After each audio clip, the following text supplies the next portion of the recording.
ಕುಂದಾಪುರದಲ್ಲಿ ಚಾತುರ್ಮಾಸ್ಯಕ್ಕೆ ಕೂತರು ವಾದಿರಾಜರು. ಕಡ್ಲೆ, ಇವತ್ತೇನು ಹಯಗ್ರೀವ ಅಂತ ಕರಿತೀವಿ, ಆ ಕಡ್ಲೆ ಬೆಳೆಯುವ ಒಬ್ಬ ಕೃಷಿಕನ ಹೊಲದಲ್ಲಿ ಪ್ರತಿದಿನ ವಾದಿರಾಜರ ಕುದುರೆ ಹಯಗ್ರೀವ ದೇವರು ಹೋಗಿ ಮೇಯ್ತಾ ಬರ್ತಾ ಇದ್ರಂತೆ.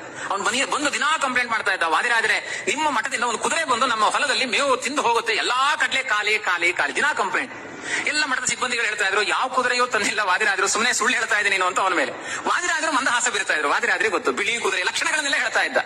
ಚಾತುರ್ಮಾಸಿ ಮುಗಿಯುವ ಕಾಲದಲ್ಲಿ ವಾದಿರಾಜರು ಬಾ ಅಂತ ಕರೆದ್ರು ಅವನ್ನ. ನೀನ್ ದುಃಖ ಪಡಬೇಡ, ಕಡ್ಲೆ ಎಲ್ಲ ತಿಂದು ಹೋಯ್ತು ಕುದುರೆ ಅಂತ, ನಾಶ ಆಯ್ತು ಅಂತ ದುಃಖ ಪಡ್ತಾ ಇದೆಯಲ್ಲ, ಚಿಂತೆ ಪಡಬೇಡ, ಇವತ್ತು ಹೋಗಬೇಡ, ನಾವು ನಾಳೆ ಇಲ್ಲಿಂದ ಪ್ರಯಾಣ ಮುಂದುವರಿಸ್ತೇವೆ, ಚಾತುರ್ಮಾಸಿ ಮುಗಿತು, ಸೀಮೋಲ್ಲಂಘನ ಮಾಡಿ ನಾವು ಮುಂದೆ ಹೋಗ್ತೇವೆ, ಹೋದ ಮೇಲೆ ನಿನ್ನ ಕಡ್ಲೆ ಹೊಲಕ್ಕೆ ಹೋಗಿ ನೋಡು ಅಂದ್ರು ವಾದಿರಾಜರು. ಅಲ್ಲಿ ತನಕ ಹೋಗಬೇಡ ಅಂದ್ರು. ವಾದಿರಾಜರು ಆಚೆ ಹೋದ್ರೆ ಅವನು ಬೆಳೆದ ಕಡ್ಲೆ ಗಿಡದಲ್ಲಿರುವ ಕಡ್ಲೆಗಳೆಲ್ಲ ಸುವರ್ಣದ ಕಡ್ಲೆ ಕಾಳಾಗಿತ್ತಂತೆ. ವಾದಿರಾಜರ ಧ್ಯೇಯ ಮೂರ್ತಿಯಾದ ಹಯಗ್ರೀವ ಮುಟ್ಟಿದ ಆ ಕಡ್ಲೆಗಳೆಲ್ಲ ಬಂಗಾರ ಆಗಿತ್ತು ಅಂತ. ಭಗವಂತನ ಮೂಲಕ ಬಂಗಾರವನ್ನು ಕೊಡುವ ಸಾಮರ್ಥ್ಯ ವಾದಿರಾಜರಿಗಿತ್ತು.